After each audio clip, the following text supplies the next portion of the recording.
बिस्मिल्लाहिर्रहमानिर्रहीम। गुज़श्ता दिनों हमने जामिया रशीद के मायानाज़ शोबा फ़िक़ुल मामलात का मुख्तसर तारुफ़ आपके सामने पेश किया था और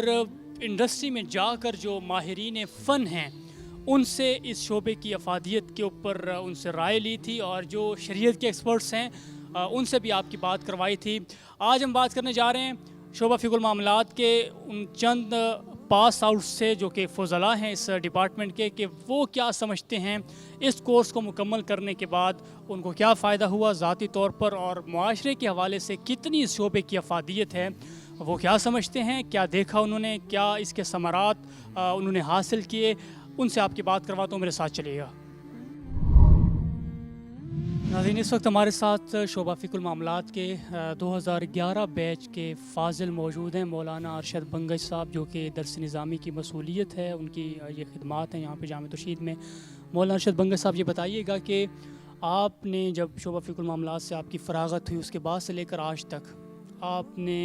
इस शोबे के क्या समरात आपने पाए और क्या समझते हैं, कितनी अफादियत है इस शोबे की, क्या फ़वाइद है मुआशरे पर, बहुत ज़रा डिटेल से बताइए। बिस्मिल्लाहिर्रहमानिर्रहीम। जैसे आपने पूछा कि जामिया रशीद का जो एक मुमताज़ और मुनफ़रिद तख़स्सुस है, तख़स्सुस फ़ी फ़िक़्हुल मामलातिल मालिया वल उलूमिल इदारिया, जो 3 साल पर मुश्तमिल है।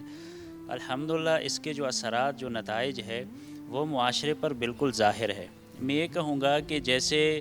थ्योरिकली तालीम व ताल्लुम से हट कर जामिया रशीद ने जो एक कदम उठाया फ़िक़्हुल मामलातिल मालिया के तख़स्सुस की सूरत में, वो ये है कि इस फ़िक़्ह को प्रैक्टिकली कैसे नाफिज़ किया जाए,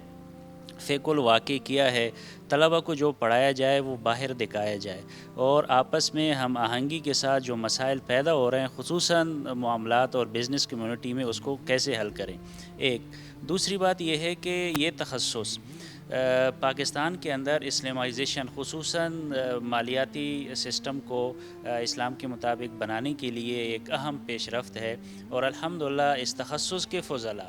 ये अपने बैंकिंग सेक्टर में और इस तरह मालियाती इदारों में उन कलीदी ओहदों तक पहुँच चुके हैं कि जिसकी वजह से ये सिस्टम अल्हम्दुलिल्लाह इंशाअल्लाह अनकरीब ये इस्लामाइजेशन की तरफ एक गामज़न है। मेरा नाम अब्दुल हन्नान है और मेरी फ़राग़त फ़िक़्हुल मामलात जामिया रशीद से है और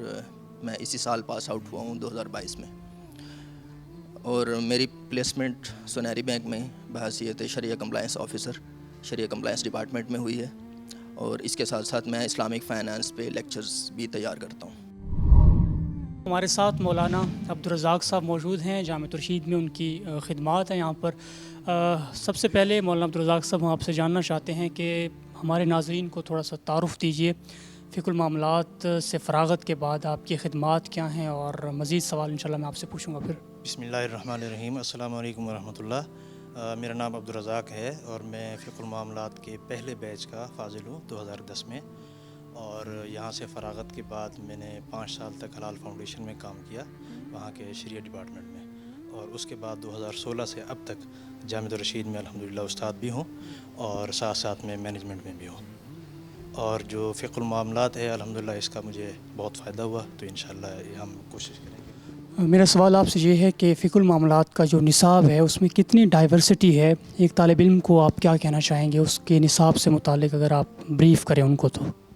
जी, मैं मुख्तसरन ये कह सकता हूँ कि बहुत डाइवर्सिटी है अल्हम्दुलिल्लाह इस निसाब में। एक तो देखें जो शरिया पॉइंट ऑफ व्यू से है कि जो हमारे मामलात के अबवाब हैं उनका एक ख़ुसूसी मुताला होता है इसके अंदर, बुयू इजारा। ज़ाहिर है ये जो दर्स निज़ामी के फ़ाज़िल होते हैं ये पूरा अपने दर्स निज़ामी में पढ़ते हैं लेकिन वो फ़ोकस करके उसको नहीं पढ़ते। तो फ़िक़्हुल मामलात में जितने इससे मामलात से रिलेटेड चैप्टर्स हैं वो फ़ोकस करके पढ़ाए जाते हैं और इसके साथ तमरीन इफ्ता होती है ज़ाहिर है, और उसमें आदाब फ़तवा और ये सारी चीज़ें पढ़ाई जाती हैं, फिर तमरीन भी करवाई जाती है और उसमें भी वही ख़ुसूसी इस्तिफ़्तात जो होते हैं वो हल कराए जाते हैं। और इसके बाद एक मकाला होता है ख़ुसूसी तौर पे इसी पे, और इसके साथ जो एक इसकी ख़ास मैं कह सकता हूँ इसकी खसूसियत है वो ये कि जो मैनेजमेंट साइंसेज़ इसके साथ मर्ज की गई हैं उससे आपके कैरियर को डेवलप करने में और मुआशरे को जो आपकी सर्विसेज हैं वो डिलीवर करने में बहुत फ़ायदा होता है। नाज़रीन, हमारे साथ मुफ्ती उस्मान अकबर साहब मौजूद हैं, जो कि इस वक्त जामिया रशीद की मैनेजमेंट, HR और मुख्तलिफ़ मालियाती इदारों में शरिया कंसल्टेंट हैं, खिदमात पेश कर रहे हैं। मुफ्ती साहब, मेरा आपसे सवाल ये है कि अगर हम इंडस्ट्री की बात करें, मार्केट की, तो वहाँ पे اکنامکس کے جو ایکسپرٹس ہیں شریعہ کے بھی اور اکنامکس کے بھی دونوں موجود ہیں. دالفتہ بھی موجود ہے اور علماء کرام بھی موجود ہیں. لیکن اس ڈپارٹمنٹ کو قائم کرنے کی شروع کرنے کی کیا ضرورت پیش آئی کہ آپ لوگ علماء کرام کو ماشاءاللہ MBA بھی کروا رہے ہیں اور BBA فائنانس بھی کروا رہے ہیں اور ساتھ میں جدید اور قدیم فقہ کی بھی اصطلاحات سے ان کو روشناس کروا رہے ہیں؟ تو اس ضرورت کے اوپر ذرا روشنی ڈالیے گا. بسم اللہ الرحمن الرحیم. دیکھیں مون ندیم صاحب، یہ بالکل درست بات ہے کہ مارکیٹ کے اندر شرعی ایکسپرٹس بھی موجود ہیں، ٹاپ کے شرعی ایکسپرٹس موجود ہیں، اسی طرح مارکیٹ کے اندر ماہرین معیشت، اکنامسٹ جو تو لوگ موجود ہیں. دونوں کو کلب کر کے مارکیٹ میں کرنے کی ضرورت اس لیے پیش آتی ہے کہ آج کل کے دور میں خصوصاً جو ٹیکنالوجی کا، جو IT کا ایک انقلاب آ رہا ہے، اگر ایک بندہ معیشت کا ماہر ہو، معیشت کا چیتا ہو، لیکن اگر وہ 2 دن کے لیے، 4 دن کے لیے اگر دنیا کے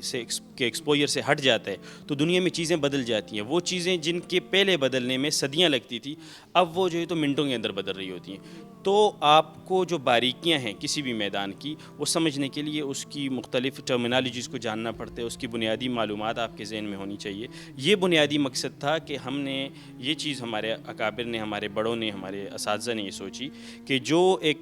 مولوی صاحب معاشرے کے اندر نکلے گا، اس کو کس طرح معاشی علوم کے اندر بھی ہم اس کو اکوپڈ کر لیں کہ وہ مارکیٹ میں جا کر کوئی نیا بندہ محسوس نہ ہو، کوئی ایسا محسوس نہ ہو کہ بھئی اس پر معاشی اعتبار سے الگ سے محنت کی ضرورت ہوگی. نہیں، یہ پہلے سے سیکھ کر آیا ہوا ہے، اس کو سارے جارگنز پتہ ہیں، اس کو ساری کی ساری ٹرمینالوجیز پتہ ہیں. تو جس طرح ایک معیشت کا، ایک اکنامک کا، ایک MBA کا گریجویٹ کسی بھی یونیورسٹی سے جا کر مارکیٹ میں اپنا مقام بنا لیتا ہے، اسی طرح ایک مدرسے کا گریجویٹ کسی بھی مدرسے سے جا کر اس کورس کے ساتھ اگر وہ اکوپڈ ہے تو وہ اسی طرح اپنا مقام بنائے گا جس طرح کوئی MBA والا بناتا ہے. لیکن اس کو ایک ایج حاصل ہوگا کہ اس کے پاس شرعی علوم کے اندر بھی مہارت ہوگی، شرعی علوم کے اندر بھی اس کے پاس جو ہے تو ساری کی ساری سکلز ہوں گی، اور معاشرے کو جو فائدہ دے سکے گا کہ بھائی اس کے پاس دونوں ضروری چیزیں موجود ہیں. معیشت کا کام کر رہا ہے، اکانومی کا کام کر رہا ہے، اس کی ڈگری موجود ہے، اس کا جو ہے تو اس کے پاس سکلز موجود ہیں، اور اس کو کس انداز سے اسلامائز کرنا ہے، کس انداز سے لوگوں کے سامنے ایسے پیش کرنا ہے کہ وہ گناہ سے بچ سکیں، سود سے بچ سکیں، جو بھی خرابیوں سے بچ سکیں. تو ان دونوں کو کرنے کے جو سکلز آپ کو چاہیے، وہ جو ہے تو آپ کو یہ کورس دیتے ہیں. اس لیے اگر جو ہے تو ہمارے جو گریجویٹس ہیں، فارغ التحصیل علماء کرام ہیں، اگر وہ حقیقی معنوں میں معاشرے سے سود کو، غیر جو ہے تو شرعی امور ہیں، کاروباری، ان چیزوں کو ختم کرنا چاہتے ہیں اور اپنی معیشت کو واقعی طور پر اسلامائز کرنے کے لیے وہ خواہاں ہیں، وہ چاہتے ہیں کہ ایسا ہونا چاہیے، تو ان کے لیے سب سے بہترین اپرچونٹی یہ تخصص فی فقہ المعاملات المالیہ ہے. وہ یہاں پر آئیں، یہاں پر کلاس کے اساتذہ کرام، بہترین نصاب، آپ کے لیے یہ 3 سال ناقابل فراموش ثابت ہوں گے اگر آپ جو ہے تو یہاں پر یہ 3 سال لگاتے ہیں. تو انشاءاللہ معاشرے کے اندر آپ کی شکل میں ایک نہایت بہترین تعمیری اور مثبت کردار کا اضافہ ہوگا.